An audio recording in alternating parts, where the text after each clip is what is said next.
Sa araw ng Biyernes na ito ay may Sabado na. Thanks God, it's Friday.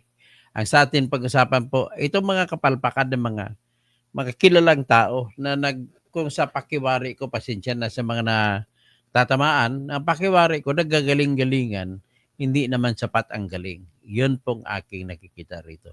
Ang aking unang titirador rin sa ngayon ay si Senator Erwin Tulfo, na siya ay Amerikano, na pangalan niya si Rich Sylvester Tulfo, at siya ay subject matter ng aking kinaso na kuwaranto sa Senate Electoral Tribunal, at hopefully mananalo ako doon. Sana naman mananalo ako. Anyway, inaantay ko lang ang utos ng set para mag-umpisa na ang trial. But this time, I just want to to present to you who is Erwin Tulfo. He's just like a king of fake news. Para lang ang gusto niya masabi ay sisikat siya. Going to the extent of stating facts without verifying kung totoo hindi. Pero bago lahat yan, ako ay nais ko munang ipakilala sarili ko habang nag-antay tayo ng iba pang mga manonood sa atin. Okay? Pakinggan muna natin yung aking pagpakilala sa akin para sa aking channel. So, channel ID ko na po ito. Ito po siya.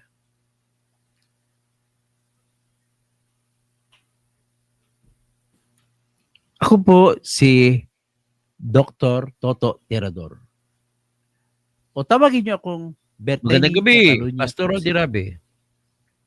Ako po ay nagtapos ng aking abogasiya bilang iskular ng Maynila sa College of Law ng Pamantasan ng Lungsod ng Maynila noong March 2005. At kumuha ko ng bar exam noong September 2005 na isa sa pinakamahirap na eksaminasyon na nangyari sa bar exam history, at ako'y nakapasa kagad. At siyam kaming magkaklase, 8 kami nakapasa. Isang record yan sa panahon na yon. At ako rin po ay gumraduate bilang isang consistent na full scholar sa Mindanao State University, Marawi City noong 1988 sa kursong Bachelor of Science in Civil Engineering. Kaya ako po ay lisensyadong civil engineer din.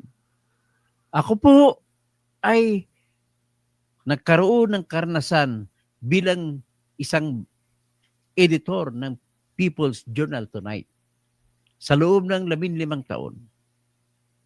At bago niyan, nagsimula po ako sa pagiging sports writer.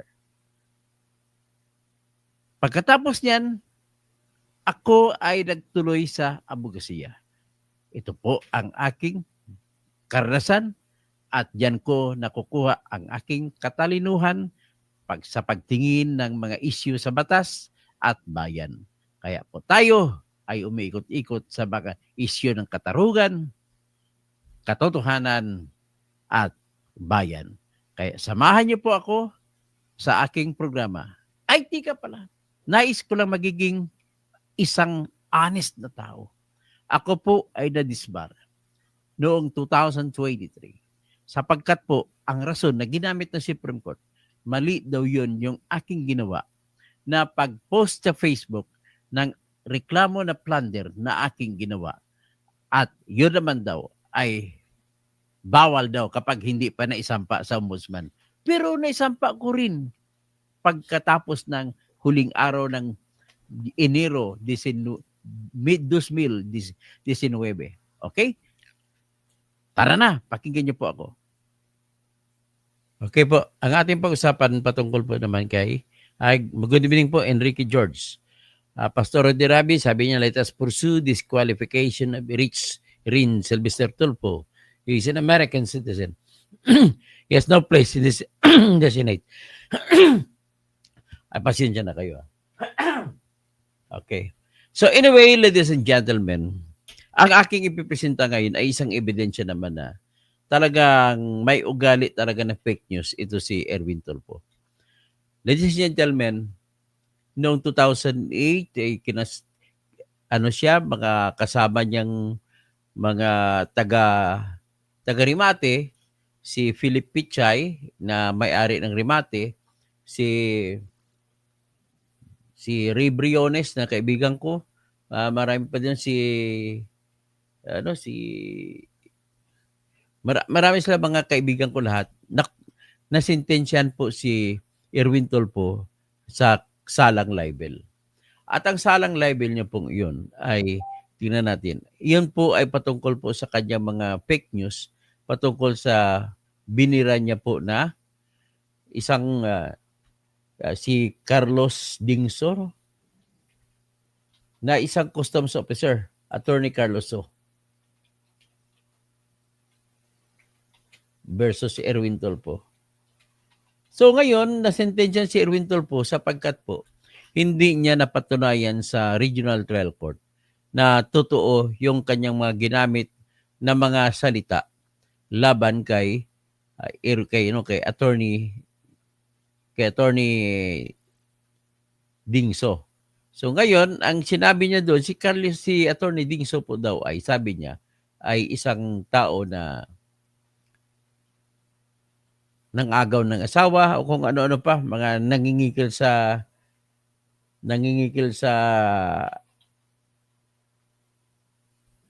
mga customs ng mga truck haulers at marami pang iba. Pero nung nagkaroon sila ng trial, ang problema sa kanya ay hindi niya napatunayan yung kanyang sinabi. Kasi kumaso po si Attorney Dingso. So, itong facts of the case niya sa kaso natin ni Erwin Tulfo. At ito ngayon, kikwento ko, dahil may kinalaman ito sa ngayon namang ginawa niya na huling-huli at viral na viral siya. Ito po yung pinagmulan noong September 8, 1999, si Attorney Carlos Dingso ng Bureau of Customs ay nagsampa ng 4 na impormasyon ng libelo. May case number na 4 na sinampa niya ito sa Pasay City at ako hindi ko magkamali. At ito ay patungkol sa 4 na sinulat ni Erwin Tulfo sa remate. Ito po yung sinulat niya noong May 11, May 12, May 19 at June 25. So ito, bawat impormasyon nito ay kinakasuhan si Erwin Tulfo at ibang pang kanyang mga co-accused na si Susan Cambry na aking kaibigan, si Rizalaw na kaibigan ko rin, mga naging client ko rin sila, si Jocelyn Barlizo, at saka si Philip Pichay, na kapatid naman ni Congressman Prospero Pichay.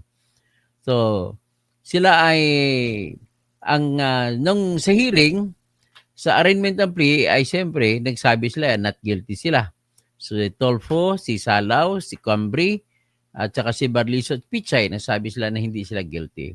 So sa pre-trial, nag-amin sila na inamin nila na si So ay hindi assigned sa South Harbor during the publication. So kumbaga, South Harbor ng Manila. So, at hindi nila daw kilala ng personal si Attorney Dingso. At yung inamin din nila na ang remate ay sirkulado at ang mga artikulo ay genuine. At saka sinabi daw nila the duty of media to expose. Okay. So ang nangyari niyan, nagdesisyon ng Branch 112 Pasay noong November 17, 2000 at sinintensyahan sila na guilty silang lahat. At sinintensyahan sila na makulong sa 6 na buwan na aresto mayor hanggang sa 4 na taon na pagkakulong sa pagkakulong. Siyempre at inutusan din sila na magbayad ng 800,000 pesos na actual damage, 1 million na moral damage at 500,000 na exemplary damage. Yun. Talo sila ni Erwin Tulfo. Umapila sa Court of Appeals, talo rin. So, umapila sa Supreme Court ay talo rin. Kumbaga, ang issues dito na nang nabasa ko ito, actually, ang naging isa sa main issue kung bakit na-convict sila ay hindi napatunayan ni Erwin Tulfo na totoo yung kanyang mga ginamit na mga facts para birahin niya si Attorney Dingso. So, ang in-invoke pa niya, yung sinasabi niya na karapatan niya sa ilalim ng Republic Act 63 na nagsasabi na ang mga media ay hindi pwedeng persahin na sabihin kung kanino na nila nakuha yung facts. Okay, pero ang problema lang is napatunayan ni Dingso na hindi totoo yung mga binanggit ni ni Erwin Tulfo. So sa mga kasong ganon sa libelo ay walang obligasyon ang akusado ng libel na magpatunay na totoo ang kanyang mga sinabi. At may obligasyon ay mga nag-akusa. So kung sino nagsampa ng libel. In this case, ang nagsampa ng libel ay si Attorney Dingso. Napatunayan ni Attorney Dingso o di kaya pwede nang sabihin na ipakita niya na reckless imprudence, reckless disregard ng katotohanan. Kumbaga, parang imposible titingnan, pero bakit tinuloy mo pa na dapat nag-verify ka muna? Si Ian ang nangyari kay Erwin Tulfo, hindi po siya nag-verify, sabi ng korte, kaya siya sinintensyahan niya. So, mga aligasyon niya ay hindi pa niya, kumbaga, hindi na chinek kung tama ba yun o hindi. So, ngayon, ito naman, nasintensyahan siya dyan, marami sila, pero dahil po sa gawa ko, dahil sa aking misyon, nung ako ay consultant pa ng National Press Club, ako ay sumulat ng petition para sa National Press Club na para sa yung president ng National Press Club noon na si Roy Mabasa, nakabatang kapatid ni Percy Lapid, at aming pinitisyon na sana ang lahat ng mga media o lahat ng mga tao na masintensyan sa libel ay huwag na lang ikulong at parusang multa na lang ang ipapataw. Nanalo ako doon. So, nangyari, naabutan sila ni Erwin Tulfo at siya yung pangalawa na naka-avail ng benepisyo niyang multa na lamang, hindi na ikukulong. So, kaya nagbayad na lang sila ng multa. Pero sinintensyahan din sila na magbayad ng ilang milyon para sa pagkasira ng pagkatao ni Attorney Carlos Dingso. Isa itong abogado na taga Pangasinan. So ngayon, ang pinakaunang naka-avail o naka-enjoy ng benepisyo ng aking petisyon na kung saan ay pumayag ang Supreme Court, 15 justices sa Supreme Court ay bumuto at ginawa na mula noon sa panahon na yun, 2008. Yan po, mga abogado na nakinig sa akin, i-google nyo lang ang Circular 08-2008. Yan po yung naglabas ang Supreme Court base sa petition ko na multa na lang ipaparusa sa lahat na masintensyahan sa libel. At ginamit din ito sa isang tao na nasintensya sa Branch 90 ng Regional Trial Court, si Jojo Soliman. Naksentensyahan siya sa kanyang pagsira sa pagkatao ng kapatid ni Mans Carpio. Bayaw ni Sara Duterte. At imbis na ikulong siya, pinatawan lamang siya ng judge ng parusa na magbabayad ng 30,000 pesos. Ito naman, yung bagong itong issue natin ay ito nagagalit si Erwin Tulfo at siniwalat niya na yung may isang development na kumpanya na bumili ng 2.5 billion pesos diyan sa Green Hills sa side ng Wakwak at magpapatayo ng mall. Ito po ay isang korporasyon na kumukontra po ang mga residente ng Wakwak, lalo na mga homeowners association ng Wakwak. So ganito, ay tiniwalat ni Erwin Tulfo sa kanyang programa bilang hindi senador kundi bilang isang so kung ano man siya kung paano niya inilabas, nagagalit sa kanya yung mga residente at mga homeowners pala, mga president ng Wakwak Green Hills. Kaya sinabi niya kasi doon na parang nabayaran ng pera kaya nabigay sila ng clearance para itayo yung development na yon. Pero hindi pala totoo. So minura siya ngayon na mga official kahit na senador pa siya. So ito po, pakinggan niyo po yung pagmura sa kanya ng mga Homeowners Association President ng Wakwak. So ito po. Pakinggan ninyo Where you got your information, Senator.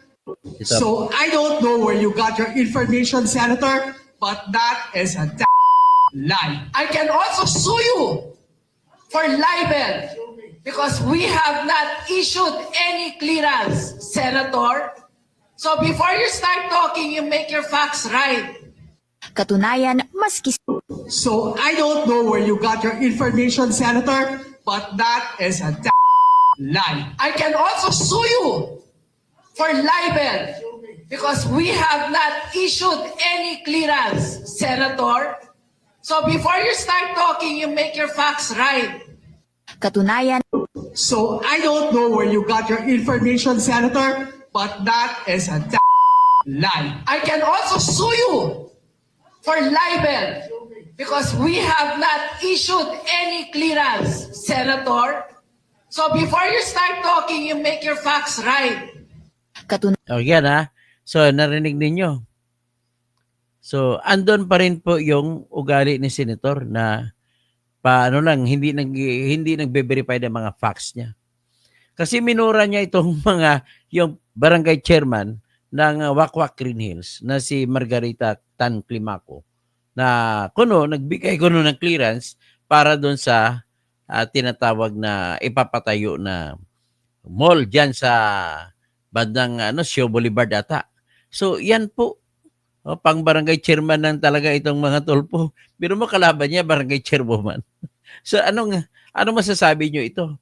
So iyan lang po masabi ko Mr. Erwin Tulfo, nais ko lang din samantalahin ito na ikaw po ay Amerikano. Hindi mo ma-deny yan na ikaw ay mayroong passport. Ginamit mo lang ang pangalan na Erich Sylvester Tulfo. May kasabihan tayo na what cannot be done directly can never be done indirectly. Sinasabi ko ito sapagkat ang depensa mo na ginagamit ay inaamin mo na mayroong passport na binigay sa iyo na sa pangalan ng Erich Sylvester Tulfo, American passport, na binigay yan noong 1991. Binigyan ka pa ulit noong 2001. Nag-renew ka pa ulit 2011. Nag-renew ka pa ulit 2021. 4 na beses. Times, mabuti na 30, 32 years. Kung hindi ka pa in-appoint sa DSWD ni BBM, ay hindi mo sinurrender sa US Embassy ang pasaporte. Sinurrender mo noong June 27, 2022. Kasama yung sinurrender mo yung SSS, United States SSS ID. At kasama din sa sinuko mo yung US na driver's license. Yan po. Erwin Tulfo, wala ka bang konsensya sa bayan? Sinamantala mo talaga yung pagiging popular mo na maraming buboto sa iyo. Biro mo, buti na lang bumanat ako ng bumanat laban sa iyo yung ikaw sinasabi ng Okta Research, Pulse Asia, SWS, Tanjiri, Publicus Asia, WR Numero na magnanumber 1 ka sa eleksyon ng pagkasenador. Buti na lang sa pagbanat ko ng banat, bumagsak ka sa number 4. Pero sana hindi ka dapat manalo. Wala akong magagawa. Kahit na anong expose ko, marami pa rin bumubuto sa iyo. But then, you cannot avoid the fact that the people in ratifying the Constitution in 1987, they pronounced in Article 4 that Filipino citizens, actually in Article 6, for you to be a congressman and for you to be a senator, you must be a natural born citizen. Pero hindi. Ang ginawa mo, paano? So, ngayon, tingnan natin kung ano mangyayari. Ladies and gentlemen, nag-solicit po ako ng pera kasi 60,000 ang binayad ko ng filing fee. Nagbayad ako ng filing fee na 50,000 plus 10 saka deposit fee. So, naisampa na ang petition for quo warranto. Kumbaga, inaantay ko na lang kung kailan magpapatawag ang Senate Electoral Tribunal para mag-umpisa na ang aming kaso. Hopefully, pag-umpisa total, inamin naman niya na may passport na binigay sa kanya. At inamin naman niya at hindi niya maitatanggi kasi may decision ang US government. Nakakuha ko ng kopya na nirevoke ang pasaporte na sa pangalan ni Erich Sylvester Tulfo. Na ibig sabihin, walang ibang tao na may-ari niyan. Nang ibig sabihin, ay talagang piniki niya yung pangalang Erich Sylvester Tulfo. Inimbento niya yan at Gumawa siya na kunwari may birth certificate na isang Erich Sylvester Tulfo na ipinanganak sa Hawaii noong December 30, 1965. At ginamit mo yun na birth certificate din na nag-apply ka ng pagiging sundalo sa US. Noong 1988 ay na-draft ka bilang sundalo at lumaban ka sa gera sa Iraq. Buti na lang hindi ka tinamaan ng bala. Kasi kung tinamaan ka ng bala, hindi ka na naging Senator Erwin Tulfo. Pero ang isa lang na ugali mo ang ayaw na ayaw ko rito. Yung ugali mo na napakapal na mukha mo. Alam mo na nag-US citizen ka. Alam mo na wala kang kakayahan. Nung bumuto ka nga, nag-tahimik ka lang naman kung anong meron doon sa mga labanan sa impeachment. Hindi ka makapagsalita. Hindi ka makapag-interpolate kasi wala kang alam. Kaya ito si Rapi din ng kapatid mo, ganun din. So nakikita mo doon, ang showdown sa impeachment, ng pinag-argumenta na impeachment, ang tanging hindi abogado na lumalaban na doon sa debate ay si Risa Hontiveros at saka si Dito Soto. Pero mali din man ang kanilang mga sinabi. Ang nakaintindi lang na mali ang sinabi nila ay mga abogado rin na nanonood. Natatawa na lang kami. Pag alam mo, ang mga sinasabi nila ay mali. Pero ang problema ko, ang mali na ginagawa nila, ayaw kong pumasok sa isipan ng tao. Kaya mamaya ikukorek ko yan. Pero sa ngayon, bibirahin ko na muna si Erwin Tulfo. At ito naman, Erwin Tulfo, being a former media man, dapat nga dahil dati media man ka, may obligasyon ka na magiging sure ka sa facts mo bago ka magsisiwalat. So ano ngayon? Kung pag kinasuhan ka ng libel, the libeler senator ang tawag sa iyo. Kakasuhan ka ng chairman ng Wakwak Homeowners Association na si Margarita Tan Climaco. At saka yung isa, galit na galit sa iyo. Biro mo, harap-harapan, nandun ka, sinabihan ka ng ganun, nandun ka, senator ka pa, parang hindi nirespeto ang pagkatao mo. Yan po, kapag magsinungaling ka, kahit ano pang rangko mo, ay kayang-kaya ka mumurahin ng kung sino man ang tao na naging biktima mo. Kaya mag-shoutout na lang muna ako, no? Kay Cassandra Daisy, worst na kinabang si Ristol po sa Amerika gamit ang peking birth certificate. Namigi ka na, ha? Si Cassandra doktor nito, so hindi na siya makapasok sa Amerika. Sigurado to hindi na makapasok sa Amerika. Mel Albi, tumakbo ka na lang, mga senador. Tingnan natin, kung may pera tayo kahit kukunti, makaikot lang ako sa buong Pilipinas. Tatakbo rin ako. Edgar Nacion, Dr. Toto, good evening po. Congrats in advance prior for reaching the 100,000 subscribers soonest. Thank you po, Edgar Nacion. Invite pong inyong kamag-anak na mag-like at subscribe po sa akin at para naman marami tayo ang malilikturan kung ano dapat ang batas at kung ano dapat ang katotohanan. At huwag tayo matakot sa batas na titirahin natin kay sinuman na kamag-anak natin o kanyang idol natin kung iyan po ay lumalabag sa batas. Si Angelo Tejada, ika nga ni Sir Lapid, mga tulupong yan. O tama po. O kaya si Bergie Figuero, sobrang pala sa tulpo ugali. Rolando Algar, pang barangay chairman lang talaga ito si mga tulpo. Cassandra Daisy, grabe pala ba contribution ninyo sa press freedom? Mas may nagawa pa kayo na natatatak sa aming Pilipino. Okay. Kay Bogs Adam, maswerte talaga ang mga taga-media or press that time, sir, dahil sa ginawa mo. Hanggang ngayon, nagagamit yun, sir, kaya lumabas ang moral sa press freedom.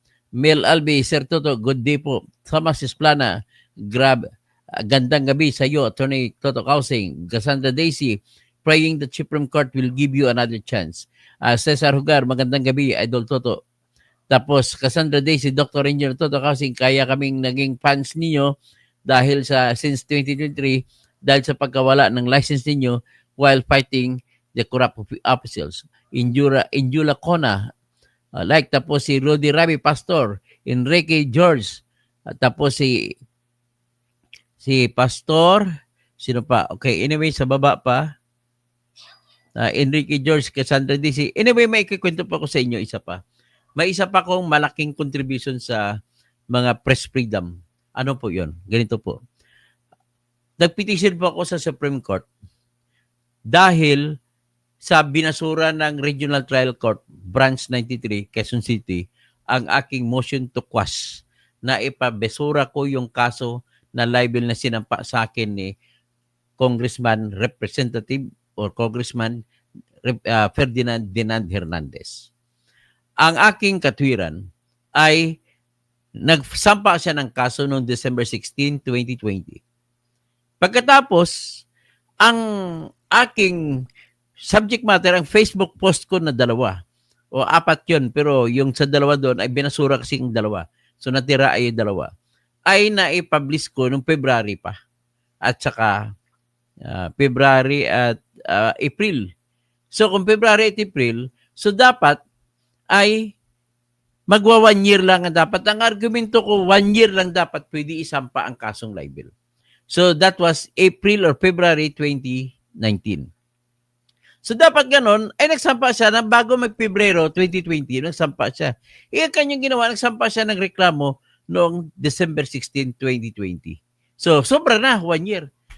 Ngayon, that time, binasura ng RTC, Quezon City, dahil po sa may decision sa Tolentino versus people of the Philippines na kung saan ay sinabi nila ni Chief Justice Alexander Gismondo na 15 years daw pwede isampa ang cyber libel. Okay? So ngayon, ang nakakatawa doon, ako rin ang abogado ni Wilbert Tolentino sa kasong yon. Natalo ako ron. Pero nung ako na sariling kaso kong libel, inulit ko yon. Nanalo ako. At ang desisyon ay sinasabi na dapat 1 year lang pwede isampa ang libel. Ang napakagandang rason na sinabi doon ay ang sinasabi, ang cyber libel po ay hindi naiba sa libel na makikita mo sa Revised Penal Code. Kundi umiba lamang sapagkat ay ipinablish ito sa gamit ang Facebook, gamit ang online. So, ganun pa rin. Sumatotal, kaya 1 year pa rin, susundin pa rin ang utos sa Article 19 ng Revised Penal Code na nagsasabi na ang defamation ay dapat 1 year lang pwede isampa. At napakaganda naman ng ginawang katwiran, kung hindi ako nagkamali, si Justice Philomena Singh o di kaya si Justice, isang babaeng justice, si Lazaro, na sinabi niya, hindi pwede na magsobra pa sa 1 year ang patakaran na may isasampa ang cyber libel. Bakit? Kasi nakalagay sa Civil Code of the Philippines na nakalagay doon sa article, hindi ko nagkakamali, sa basta article na nag-1100 din simula. Tingnan natin kung anong article yun. Na nagsasabi na 1 year lang pwede isampa ang damage suit pag libel. So ngayon, ang argumento doon, kung hayaan natin na sa civil code ay 1 year lang pwede, mali naman, nagagawin natin sa criminal code na 15 years. So kaya kailangan ay 1 year din. So yan na po, nanalo ako.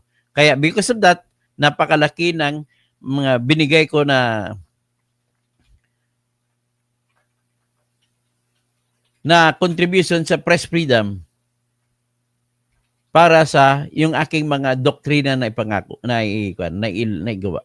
So ang tawag dito ng karamihan ay causing doctrine. Sa causing doctrine po ay nagsasabi diyan na kailangan ang cyber libel ay 1 year lang pwede isampa. So moral, teka muna. Prescription period of oral of written defamation in Philippine Civil Code.